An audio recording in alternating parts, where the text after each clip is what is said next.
Bueno, muchas gracias a ti y me estás poniendo el listón muy alto, ¿no? Y las expectativas. Pero bueno, agradecer, por supuesto, a la directora del Museo Arqueológico, a la Fundación de Estudios Romanos y a la Asociación de Amigos del Museo esta invitación.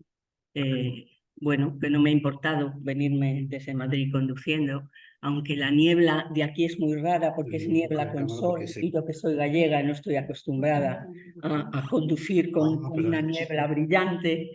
Y bueno, estuve aquí, he estado viendo, revisando archivos y buscando fotos en 2008 que organizaste en el museo un ciclo de conferencias que vinieron Antonio Barone, que era director de Pompeya, he estado viendo bueno, las imágenes.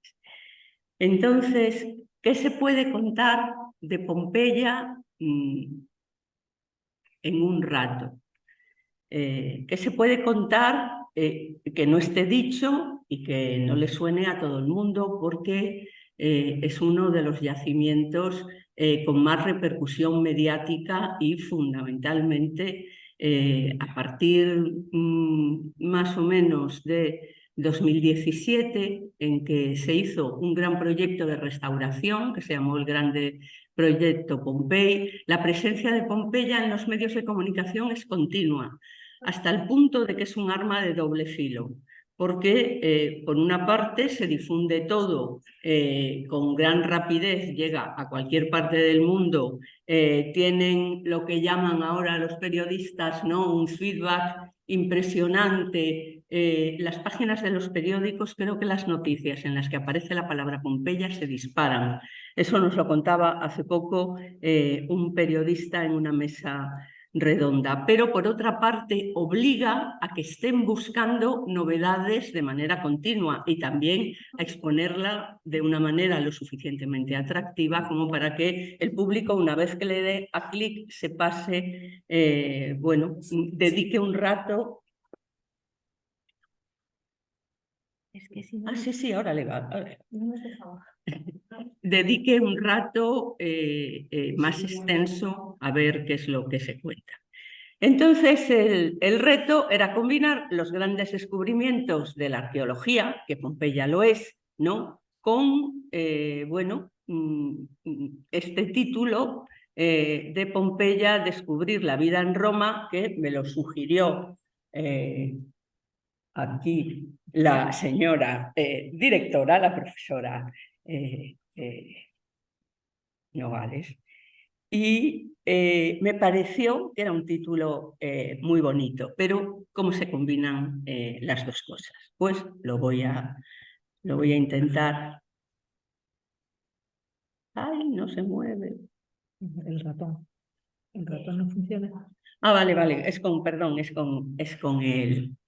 es con la ruedecilla. Bueno, esta foto que parece así medio esotérica, no lo es una foto de satélite de la bahía de Nápoles que nos da idea del territorio al que nos estamos refiriendo. Como siempre, ¿no?, el Vesubio es el elemento omnipresente que, digamos, en torno al cual se articula el territorio. Piensen que esto es también un gran cráter hundido de tiempos geológicos y de época, bueno, no sé cuántos millones de años, ¿no?, pero este es un cráter del que emergen estas dos islas, esta Capri, esto es Ischia, y el resto es lo que forma la bahía de Nápoles, ¿no?, desde Misenum, que es donde Plinio estaba en el momento de la erupción, Plinio el Viejo, con la flota del Mediterráneo, que tenía su lugar de atraque aquí en Misenum, hasta bueno, el extremo de la península de Sorrento, y a continuación, ¿no?, bueno, pues están Amalfi y todos los lugares de la costa amalfitana.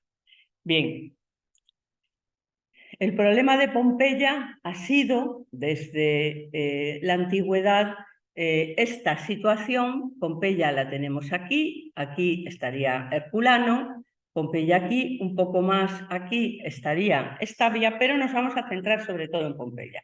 El problema que tuvo Pompeya fue que los vientos dominantes del Vesubio se dirigían hacia aquí, y aquí hay una cadena montañosa que se llaman los Montes Lactarios, que ya desde época romana eran conocidos porque pastaban ahí los ganados y, como su nombre indica, bueno, pues eran lugares donde estaba, bueno, pues ovejas, fundamentalmente ovejas, cabras, y se dedicaban a la producción y manejo de todo tipo de lácteos. Pompeya desaparece a efectos prácticos 2 veces, y cada vez se está investigando más el primer problema.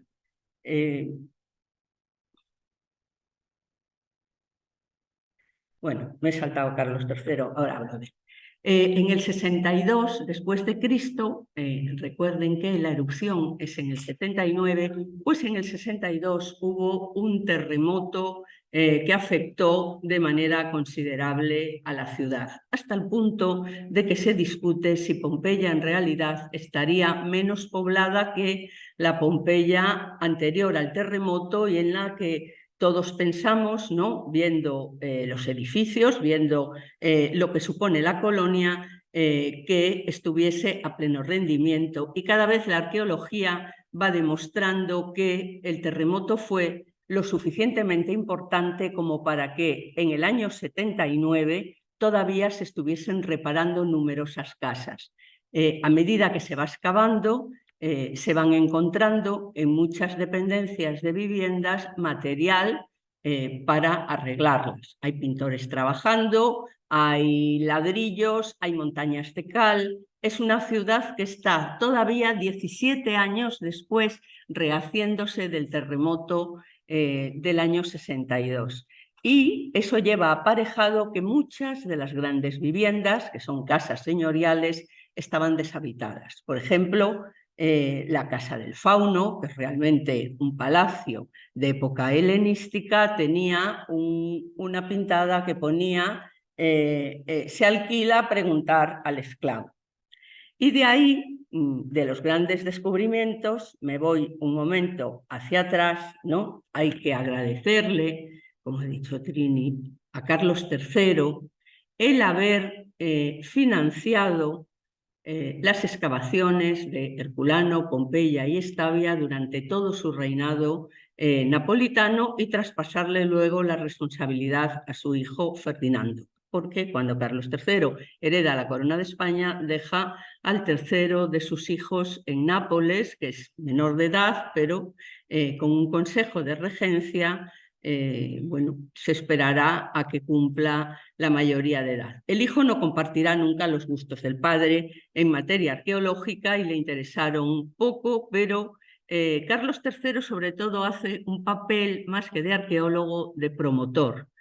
Tiene muy claro el sistema organizativo que se puede desarrollar para sacar adelante las excavaciones. Por supuesto, las financia de sus propios fondos, no son fondos del Estado, se pagan, las excavaciones se pagan con el presupuesto del Palacio de Portici, y la edición de esas excavaciones, que se hizo de una forma absolutamente lujosa en una serie que se llama Le Antiquità de Ercolano, eso lo pagaba con bienes suyos personales, que eran los bienes mediceos y los bienes heredados y los bienes farnesianos, que había heredado de su madre.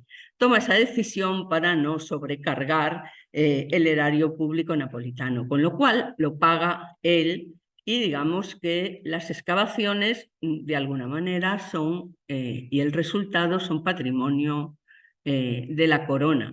También hay que entender que estamos en el siglo XVIII, ¿no? Pompeya se comienza a excavar, se descubre en 1748. El concepto que tenemos ahora de patrimonio histórico y bueno, de qué bienes son del Estado y cuáles son de los monarcas, en ese momento no existe, ¿no? Eso empieza a desarrollarse a partir de la Revolución Francesa. Pero en este momento Carlos III es dueño y señor de lo que aparece en las excavaciones, no obstante, siempre tuvo el deseo de que revirtiese esas excavaciones en Nápoles, como pequeño reino del sur de Italia, que gracias a las excavaciones se va a convertir en un punto y en un foco de interés primordial, y hacia él se van a dirigir los viajeros del Gran Tour, que hasta entonces llegaban exclusivamente hasta Roma. El descubrimiento de las tres ciudades, de Pompeya, de Herculano y de Stabia, va a hacer que afluyan, ¿no? Bueno, pues toda una serie de eruditos, pero también de curiosos, al mismo tiempo de artistas, que desean ver lo que está saliendo, pero no van simplemente a ver las excavaciones. En el siglo XVIII, las excavaciones y el volcán y las distintas erupciones del Vesubio están intrínsecamente unidas. Nosotros llevamos, desde la Segunda Guerra Mundial, no hay ninguna, el Vesubio está callado, lo cual es bastante peligroso, porque eso quiere decir que la caldera está cogiendo presión, pero la última erupción fue en la Segunda Guerra Mundial, y los que tengan ganas, en YouTube están los vuelos que hicieron los americanos cuando desembarcaron en Nápoles, desembarcaron en Salerno, y de ahí se fueron a Nápoles y sobrevolaron el Vesubio en erupción, y filmaron también qué pasaba en los pueblos a medida que iba llegando la lava. Y yo creo que es lo más parecido a lo que puede haber sucedido en Pompeya. Porque, vamos a ver, en Pompeya no han aparecido prácticamente carros y tampoco han aparecido animales de tiro. Se ha quedado, bueno, pues alguno, por ejemplo, en la casa de Icastiamanti, que tenía al lado un molino, pues había un burro que daba vueltas, ¿no?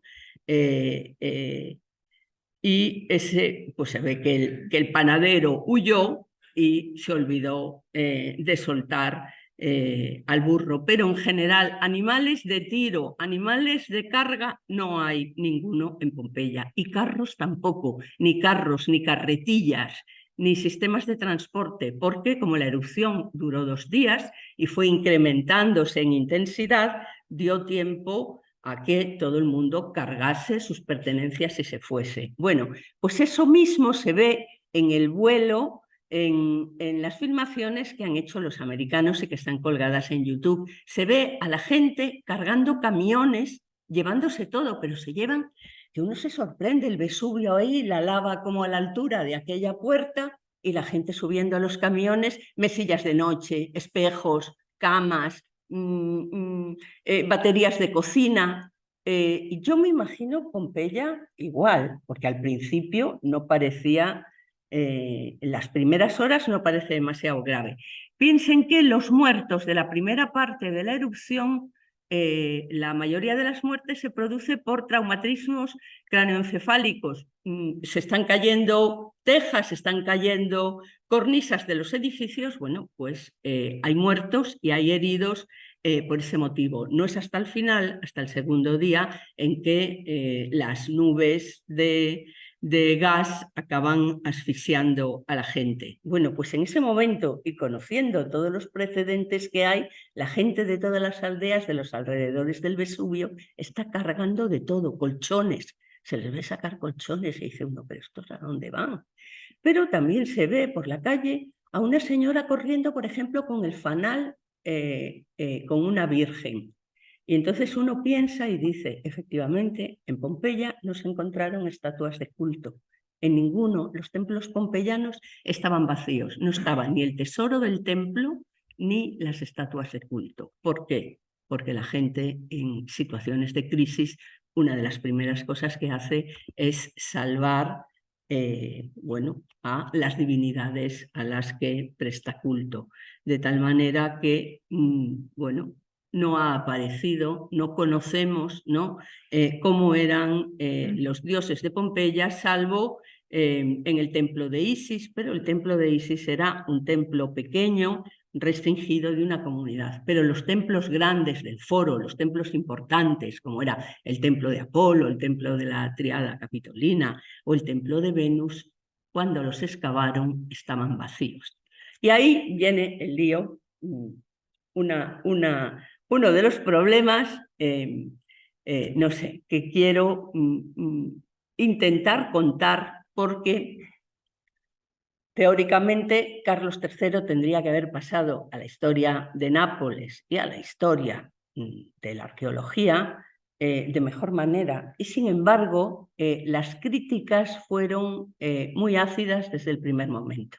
Uno de los motivos fue porque, como se quería hacer una edición a la altura de la persona bueno, que la patrocinaba, se tardó mucho en ir bueno, publicando los distintos volúmenes, y hay que pensar que desde 1738, que es cuando se descubre Herculano, se desata tal pasión en Europa, hay tal curiosidad, el interés es tan grande que, bueno, no están, digamos que armonizados los tiempos de los curiosos, de los que quieren conocer, porque al fin y al cabo lo que está saliendo, los descubrimientos, lo que hacen es mostrar la vida cotidiana, explicar justo lo que no se conocía, porque en Roma teníamos, y Roma tiene abundancia de templos, abundancia de estatuas, pero es una ciudad que al estar, ¿no?, habitada en continuidad, todos aquellos objetos ya no más frágiles y perecederos, sino todo lo que queda cuando se abandona una ciudad, no era el caso. Es lo mismo que aquí en Mérida. Ustedes están acostumbrados a vivir encima de una ciudad romana, ¿no?, igual que en Roma. Pero Pompeya no es así, porque después de la erupción del Vesubio, el miedo hace que no se vuelva a habitar, pese a que era relativamente fácil desenterrar Pompeya. No sé si se han fijado en las imágenes del volcán de La Palma, y se parece mucho, porque Pompeya, a diferencia de Herculano, que es la otra ciudad, está cubierta por la pili, que son un producto volcánico en forma de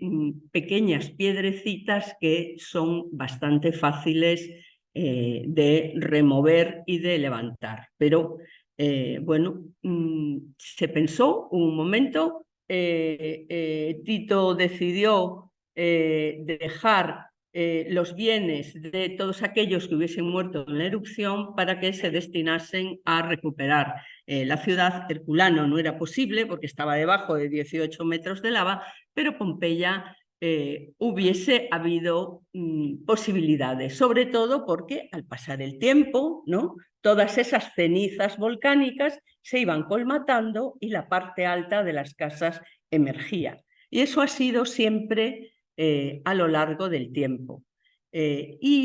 Bueno, cuando nosotros decimos que Pompeya se descubre en 1748, queremos decir que en 1748 un ingeniero militar a las órdenes de Carlos III, Roque Joaquín de Alcubierre, tiene noticia de que en Pompeya salen restos, y además, como él, bueno, cuando se los pone al rey, dice, y son más fáciles de excavar que en Herculano, cuando eso sucede, evidentemente ni el rey, que es una dinastía nueva instalada en el reino de las dos Sicilias, ni los ingenieros militares, ni una gran parte de la corte tenían noticias de las características del territorio, pero los que vivían allí sí.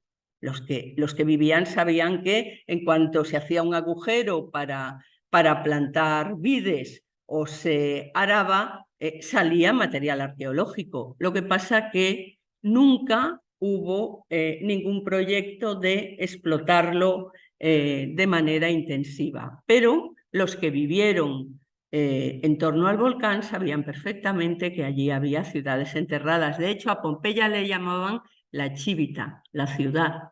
Todo el mundo sabía que aquello, no sabían identificarlo, no sabían si era Pompeya, si era Herculano, si era Estavia. bueno, hay inicialmente cierto baile de nombres a la hora de adjudicar, pero todo el mundo estaba informado y además yo he llegado a la conclusión, después de tantos años trabajando sobre el tema, que los yacimientos fueron importantísimas canteras de reciclaje a lo largo de la historia. ¿Que sabemos que se veía la parte alta de los edificios? Sí, está documentado en fuentes antiguas. Por ejemplo, cuando Carlos V, el emperador Carlos I de España, V de Alemania, va a Nápoles de retorno de la campaña de Argel, Nápoles entonces era español, estamos hablando del siglo XVI, bueno, estaba esperando para entrar en Nápoles porque le iban a hacer una entrada como correspondía a un emperador y no les daba tiempo a los napolitanos y avisaron y dijeron a ver si el emperador se puede quedar unos días por ahí cazando porque estamos adornando la ciudad y no nos ha dado tiempo a terminar. Y efectivamente, Carlos V se queda una semana a las afueras de Nápoles, en la zona de Pompeya, cazando, y al pasar por el Camino Real preguntó que qué ruinas eran esas que se veían en alto. Lo que estaba viendo era el templo de Venus, que emergía, bueno, derruido, ¿no? Ya sin tejado, pero se reconocía. De tal manera que lo que tenemos que pensar es que es imposible que desde el año 79 hasta el siglo XVIII, Herculano, ya digo que era más difícil por la lava que tenía, la cantidad de lava que tenía encima, pero aún así los habitantes de Herculano hacían pozos para buscar agua y cuando profundizaban se iban encontrando restos arqueológicos importantes, con lo cual hacían galerías. Y también en Herculano se excavó antes de las excavaciones de Carlos III, pero con mucha mayor dificultad. Pero es imposible que pensemos que todo ese territorio enterrado por el Vesubio estaba sin excavar. Sirvió para extracción de materiales. Lo que sí que no hubo fue ningún noble, ningún, no sé, artista, escultor que dijese, bueno, vamos a excavar aquí, vamos a buscar, vamos a ver qué sale. No, eso no se llevó a cabo hasta que llegó Carlos III y a sugerencia y a propuesta de los ingenieros militares, que era un cuerpo técnico de una excelente formación, cuerpo creado por Felipe V, el primer Borbón, que se instala en España y, bueno, los ingenieros militares excavaban y excavaban siguiendo unas normas que además acordaron ellos en conjunto, que era excavar siguiendo los muros y entrando en las casas por las puertas y ventanas. Y eso está escrito y esas decisiones se ponen por escrito y se convierten en norma a seguir desde antes de que se empiece a excavar en Pompeya. Con lo cual, bueno, todas las críticas del siglo XVIII que decían que excavaban de una manera que rebuscaban, que hacían agujeros y que perforaban edificios y se cargaban pinturas, no es cierto. No hay más que ver cómo funciona un cuerpo militar y cómo funciona un cuerpo jerarquizado. A nadie se le ocurre saltarse una norma que toman los ingenieros mayores del reino, que son los que deciden cómo se debe excavar. Ahora bien, los agujeros hay. Pompeya, cada vez que se excava, o Herculano, aparecen agujeros. Y cuando excavaban en el siglo XVIII los ingenieros militares, muchas veces decían, y acabamos de encontrar una estatua a la que le falta un brazo, pero buscaremos intensivamente y cribaremos el terreno hasta encontrarlo. escriben, ¿no?, partes semanales que a la semana siguiente aparece y pone: por mucho que hemos rebuscado, los antiguos se lo han llevado. O sea que en el siglo XVIII los ingenieros militares son conscientes de que antes de ellos se estuvo excavando y se estuvieron llevando cosas. En el foro de Pompeya no había estatuas y sin embargo están los pedestales, no solo de las estatuas, sino los pedestales de los grupos ecuestres, de los caballos de bronce, bueno, no están. ¿Quién se lo llevó? El bronce es un material estratégico. El bronce desde la antigüedad, hacer una estatua de bronce es algo muy caro y es un gran esfuerzo, incluso en épocas más recientes. Piensen, si no, que el único rey que tenemos que tiene estatua es Alfonso XIII, de los Borbones, el único. Porque Carlos III le quería hacer una estatua a su padre, a Felipe V, una estatua, evidentemente, ecuestre y de bronce en Madrid. No pudo por problemas económicos, porque además había que destinar una fundición militar exclusivamente a hacer eso. Cuando se muere Carlos III, Carlos IV dice: yo a mi padre le hago una estatua de bronce. Le pasó exactamente igual. Le vinieron las cosas, bueno, se precipitaron los acontecimientos, Carlos IV acaba en el exilio, y así todos los Borbones, salvo Alfonso XIII. Los Austrias sí tienen estatuas ecuestres en Madrid, pero los Borbones no tienen ninguna. Bueno, pues siendo el bronce un material estratégico, en Pompeya no hay. Piensen en el Marco Aurelio a caballo, ¿no?, que ahora está en los museos capitolinos y que antes estaba fuera, ¿no?, en la plaza del Campidoglio, instalado ahí. Estaba antes en la plaza de San Juan de Letrán y Miguel Ángel lo lleva allí.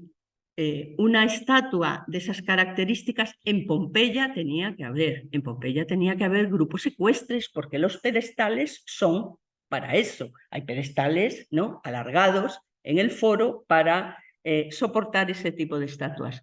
No ha aparecido ninguna, no ha aparecido absolutamente nada. Los archivos de la ciudad, donde se guardaban no solo la legislación, sino todas las compras, ventas y la administración, en tablillas de cera. Ninguna. Han aparecido los edificios del foro destinados a archivo vacíos. ¿Qué quiere decir eso? Pues que muy pronto los que sobrevivieron de Pompeya, igual que los del volcán de La Palma, pudieron volver, y algunas cosas se las debieron de llevar ya en nada más acabar la erupción, en cuanto se pudo empezar a pisar. Evidentemente, uno en una ciudad es capaz de orientarse, aunque esté cubierta, ¿no? Tiene referencias topográficas para localizar el foro con los templos, la parte más rica de la ciudad, y entrar y llevarse bueno, todo lo necesario, y lo demás se deja. Y todo eso se va reciclando a lo largo de los siglos, bueno, por las personas que viven en las inmediaciones. Hoy voy para atrás en vez de para adelante. Bien, este es un relieve en el que aparece el terremoto del año 62, que estaba en casa de un banquero pompeyano, Caecilius Iucundus, que tenía un larario, ¿no?, un pequeño altar dedicado a los dioses de la familia, y en un friso que lo bordeaba estaba esta imagen del terremoto de Pompeya, justo, ¿no?, en el foro. Esto lo que representa es el foro pompeyano, con el templo, ¿no?, de Júpiter, bueno, el de la triada capitolina, que, como ven, ¿no?, se está moviendo hacia un lado, y que quizá a lo mejor se ve mejor, se aprecia mejor en el dibujo que hay abajo. Y además, bueno, el relieve no solo narra eso, sino que explica y añade una escena de sacrificio, que es esta, ¿no?, que vemos aquí, con todos los elementos necesarios para hacer un sacrificio ritual y una dedicación además importante.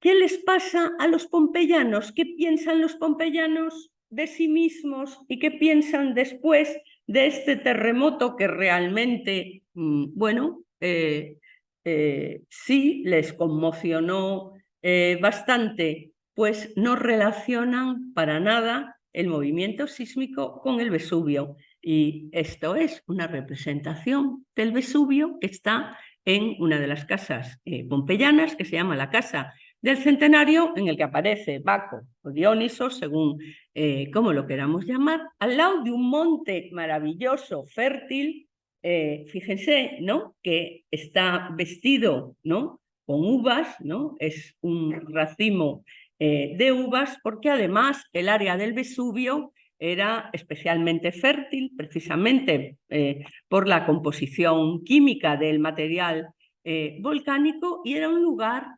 maravilloso, lleno de caza, de vegetación y bueno, un lugar absolutamente feliz, ¿no?, del que no había memoria histórica de ninguna erupción. Sí las hubo, sí se han localizado aldeas de la Edad del Bronce, aldeas neolíticas destrozadas por la erupción del Vesubio, pero pasaba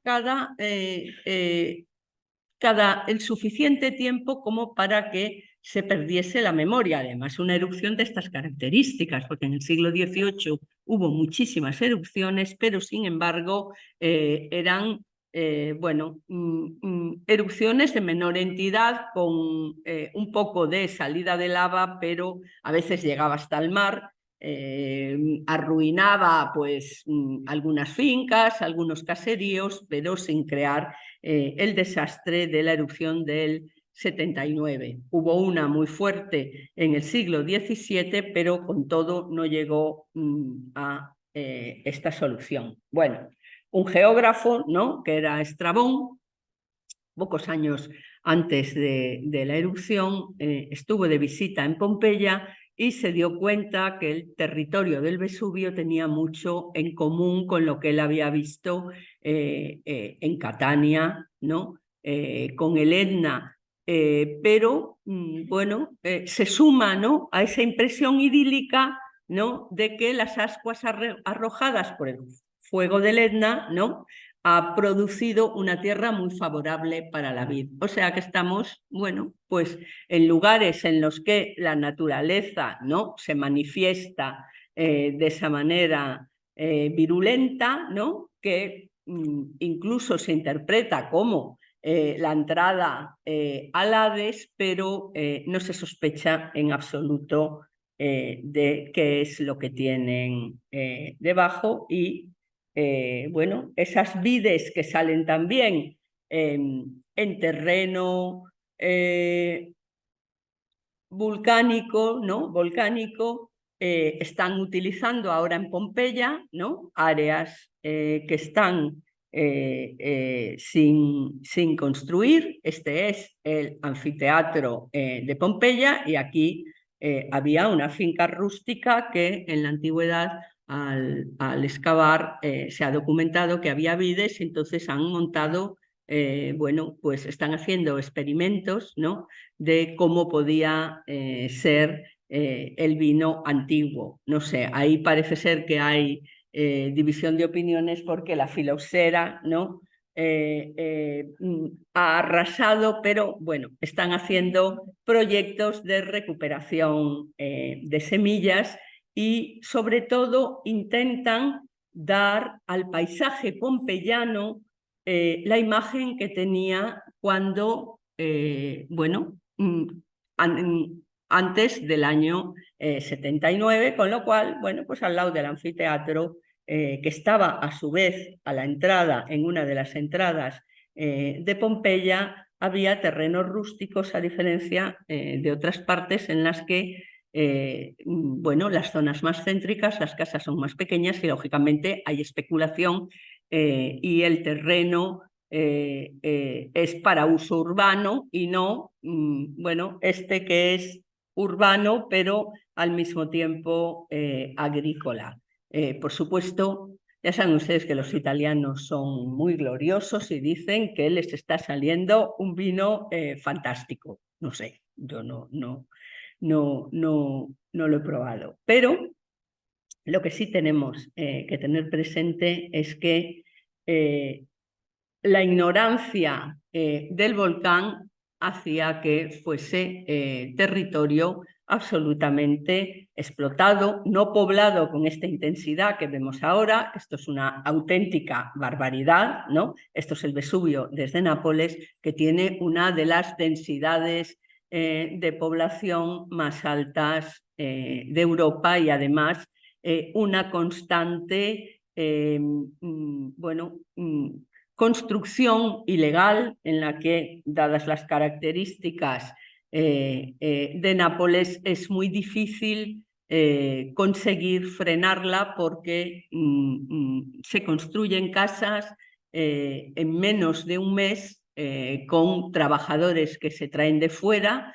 Y según la legislación, a partir de un mes, 40 días, no se puede tirar la casa, sino que hay que iniciar expediente de demolición. Se ve muy bien desde la Segunda Guerra Mundial hasta ahora cómo se ha ido avanzando y cómo se va acercando el cráter de un volcán que en el momento en que vuelva a dar señales de vida, y va a volver a dar señales de vida dentro de no mucho, lo que pasa es que los tiempos geológicos no sabemos, ¿no? Si ese no mucho van a ser 20 años o van a ser 5, pero sí que la caldera está cogiendo presión y se está colmatando, pero bueno, quizás es también la forma de vivir, ¿no? Ser capaz de vivir al lado de un volcán, tanto en época romana como ahora. Entonces, por una parte tenemos los grandes descubrimientos del siglo XVIII y el esfuerzo que hizo la corona, Carlos III, por impulsar ese tipo de trabajos y además, bueno, crear un museo que dejó ahí y podíamos en España tener colecciones maravillosas de hallazgos de Pompeya y Herculano, pero no quiso nunca desintegrar los hallazgos y quería que todo lo que fuese apareciendo en las distintas ciudades se expusiese en el Museo de Portici.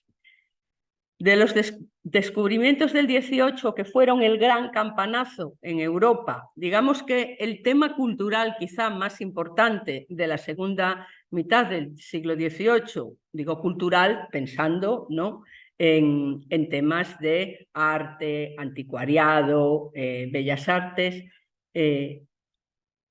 La gran noticia es el descubrimiento hace poco tiempo, en septiembre de 2018, una inscripción que pone en duda lo que aparece en todos los libros de texto y en todos los libros de historia de todo el planeta Tierra, que es que la erupción, según Plinio el Joven, que la narra porque la vio desde Misenum, que es donde estaba alojado en casa de su tío, ¿no?, que era el almirante de la flota napolitana y que se dirigió al lugar de la erupción, en concreto a Estavia, y le ofreció a su sobrino si quería ir con él, y el sobrino le dijo que no, que mejor se quedaba haciendo unas traducciones que le había puesto el tío. Cuando vio el panorama no se atrevió a ir.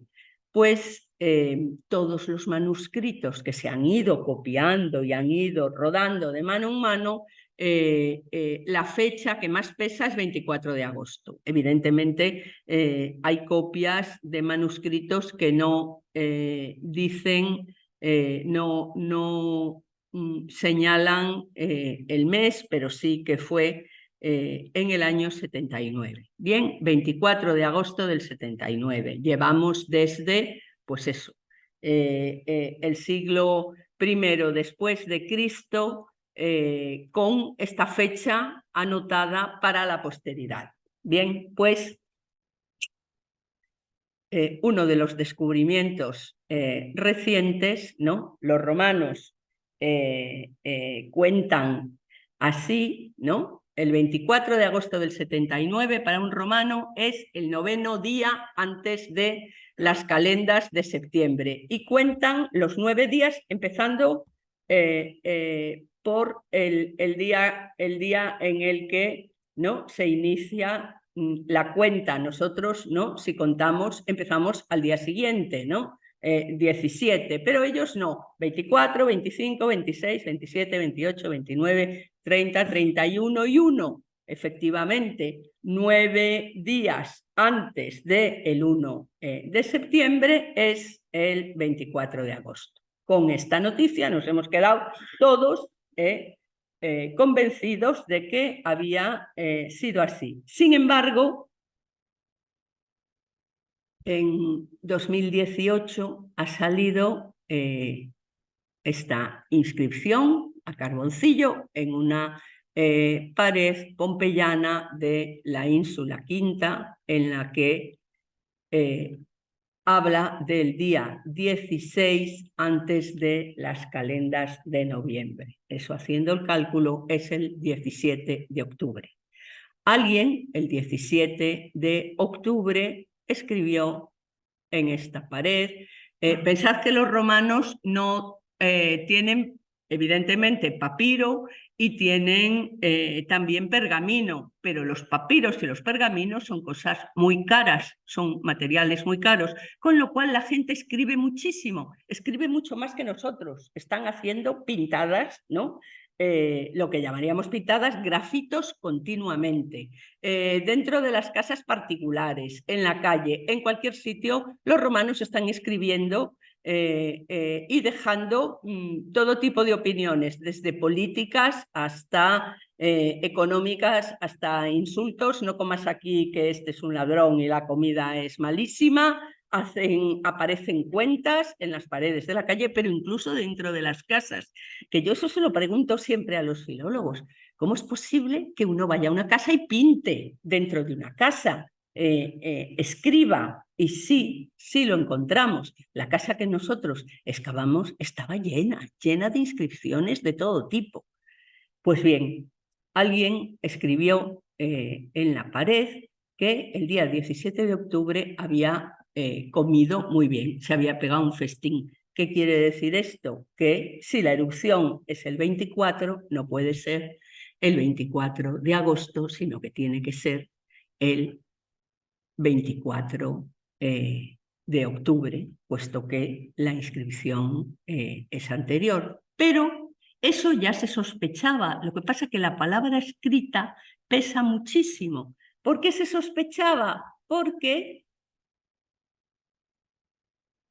los arqueólogos se encontraban con que la gente llevaba ropa muy gruesa, llevaba togas de invierno, no de verano, que eran de lino y que eran bastante transparentes, que de hecho, ¿no? Los romanos se metían unos con otros en verano y decían, oye, adelgaza, porque como la toga, ¿no?, de verano es tan transparente, se te ven los michelines, ¿no? Entonces, bueno, son prendas gruesas de lana. Las casas están llenas de braseros y de braseros usados, de braseros con cenizas. No es que diga uno, no, es que tengo, bueno, están los braseros ahí para el invierno. No. Aparece una moneda, en una de las casas que se ha excavado, aparece una moneda de Tito que se acuñó en septiembre, o sea, después de esa fecha tradicional de agosto. Y luego, almacenados, se encuentran productos de otoño, granadas, hay muchísimas granadas puestas en capas entre paja para conservarlas, hay nueces, hay castañas y la vendimia ya se había hecho. Aparecen bueno, recipientes, ¿no?, grandes dolia con la vendimia hecha ya. Esto es imposible que sucediese en el mes de agosto. Digamos que esta pequeñísima, ¿no?, inscripción a carboncillo que está aquí, pero claro, ojo, dicen los filólogos y dicen los de historia antigua, pero es que esta inscripción puede ser del año anterior. Sí, es verdad, no pone el año, ¿no? Pone el día 16 antes de las calendas de noviembre, pero no dice de qué año. Pero hay que pensar que el carboncillo es en sí, bueno, una materia que dura poco, y esto era una casa que se estaba arreglando, se estaba pintando, estaban los pintores trabajando al rehacer la casa, y se ve que ahí anotó uno, bueno, pues eso, total, se iba a pintar encima, pues no le preocupaba. Quizá este es uno de los hallazgos, ¿no?, más espectaculares, porque siempre se creyó que la fecha era algo inamovible. ¿Y qué novedades está habiendo en Pompeya ahora? Me equivoqué de mapa, tenía que haber traído un mapa en español, pero cogí este y no me fijé. Pero bien, los barrios de Pompeya se llaman regiones, y toda esta parte está excavada, y la que llega por aquí hasta el anfiteatro y la palestra también, pero la zona que está rayada son partes de Pompeya que están aún sin excavar. Se supone que desde el año 79 toda esta zona está sin tocar. Aquí no han intervenido los ingenieros militares, solo se ha hecho, aquí se ha descubierto esta calle con algunas entradas a casas, pero hay territorio, terreno de sobra sin tocar, mientras que bueno, toda esta parte que va desde esta arteria, que es la vía de Stabia, hacia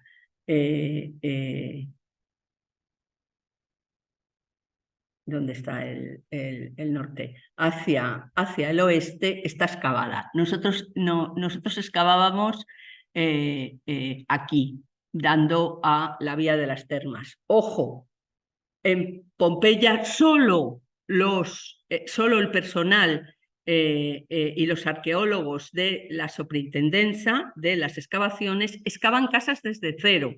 El resto de las misiones internacionales a nadie le dan una casa que no esté excavada.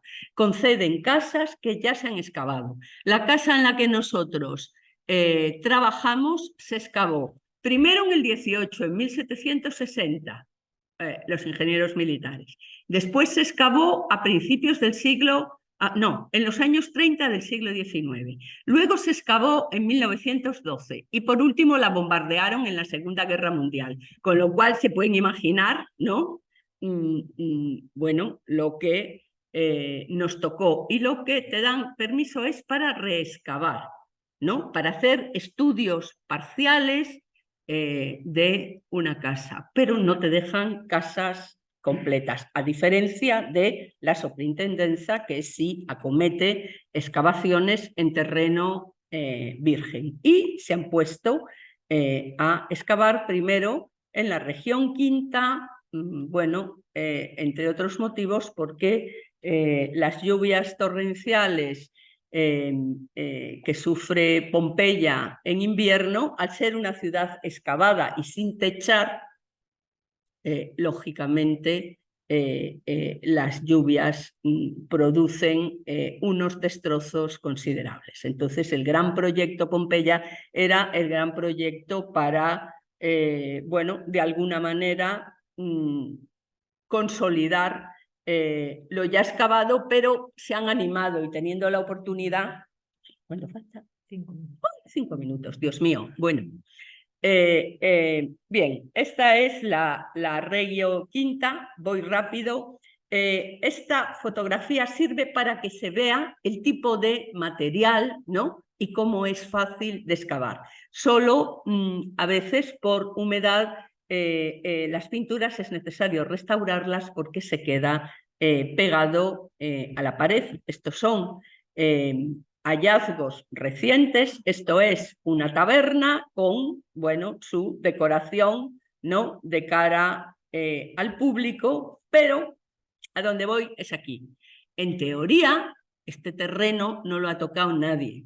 Está sin excavar desde el siglo I después de Cristo. Se han encontrado unos hermosísimos agujeros. Esto es un agujero de alguien que bajó haciendo un pozo y ha perforado la pared. Aquí donde está la restauradora. Aquí está el agujero, que es gente que va por el suelo y van perforando y sigue por ahí, ¿no? Entran evidentemente a gatas, a veces se han encontrado esqueletos de épocas posteriores. Aquí no es que esto sea un espejo, es que aquí hay otro agujero de penetración y no digamos aquí, ¿no? Que por ahí cabe un carabiniero, como se puede ver, y lo que se ha hecho en esta zona nueva que han acometido es hacer el sistema de llenar, ¿no? Con cal líquida los huecos que quedan en la lava una vez que desaparece la materia orgánica, ¿no? Que es esto que vemos aquí, ¿no? La materia orgánica desaparece, quedan nada más que los huesos, pero queda el molde, ¿no? De la lava sobre lo que fue el cuerpo. Si yo ahí introduzco, bueno, yeso líquido, lo que me da es la forma del individuo y así es, entre otras cosas, cómo podemos saber el tipo de tejidos que llevaban. Y descubrimiento otra vez importante que no se conocía hasta el momento, esto es un almacén. Si hubiesen excavado más rápido o con menos medios, no se hubiesen dado cuenta que aquí hay dos camastros de madera y de cuerdas, en las que esto es una habitación de esclavos que dormían en el almacén y que dormían compartiendo espacio, ¿no? Con las ánforas y con importantes recipientes llenos de grano.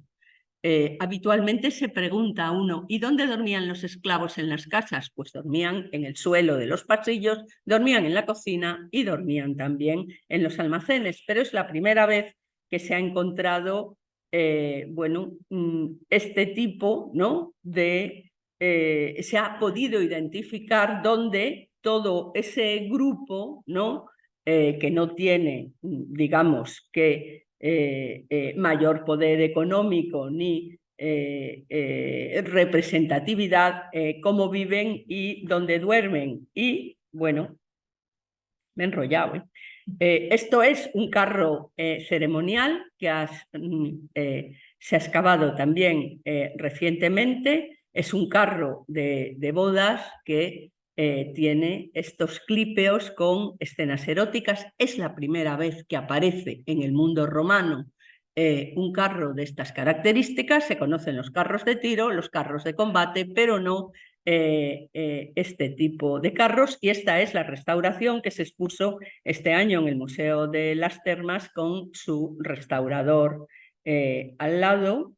Y bueno, voy rápido. Esto es un larario, ¿no? Esos pequeños altares que están dentro de las casas para rendir culto a las divinidades domésticas. Pues aquí se ha recuperado. Aquí están excavando, ¿no? Todavía no han llegado abajo. Estos son, pues, toda esa ceniza volcánica. Aquí se había hecho un sacrificio y han estudiado, ¿no? Han analizado qué sacrificio se había ofrecido a los dioses familiares y son dátiles, piñones y frutos secos. Aparte había para combustión, para prender fuego, lo que había eran huesos de aceituna y más abajo, se ve que no habían limpiado la ceniza del altar, se encontraron espinas de pececillos pequeños, ¿no? Y continúo y ya, para que, como viene en la película. Y este es el último campanazo, ¿no? Que ha aireado muchísimo la prensa en el mes de junio de este año, que es esta bandeja de plata, aquí se ve mejor, ¿no? Esta bandeja de plata con sus dos anillos, aquí un cántaros con vino, una serie de frutas, frutos secos pequeños, y esto que supongo que lo habrán oído, que ha dado la vuelta al mundo, que dijeron que había salido una pizza en las excavaciones de Pompeya. Es exagerado, ¿no? Hay que tener en cuenta que Pompeya está en Nápoles, que los napolitanos son, ¿no? Se autoconceden el derecho a haber inventado la pizza. No es una pizza, pero sí es algo que se utiliza en todo el Mediterráneo como soporte. El pan pita, la focaccia, en Cataluña, ¿cómo se llama? Uy, en Cataluña y en Valencia, esto que hacen sobre masa, ¿no? Bueno, la empanada, ¿no? General, pero sin tapa. Y efectivamente esto sí es, no es, al principio decían, bueno, es de cerámica. No, no es de cerámica, está la comida ahí dispuesta y eso sirve, pues lógicamente, de plato y, bueno, es algo, ¿no? Que cuando uno piensa en la mesa romana no se conoce esta disposición, pero digamos que es la última novedad, ¿no? Que aporta Pompeya al conocimiento de la vida cotidiana. Es algo más que un plato combinado, ¿no? Yo creo que por volumen, pero bueno, que se imagina uno perfectamente, ¿no? En esas mesas pequeñas bajas que te ponen delante, ¿no? Dispuesto a, bueno, ingerir esta buena cena. Y lo siento porque me he enrollado. ¿Ya se ha acabado? Sí, claro. 33. Bueno, y he tenido que correr un poco al final. Pues ya está.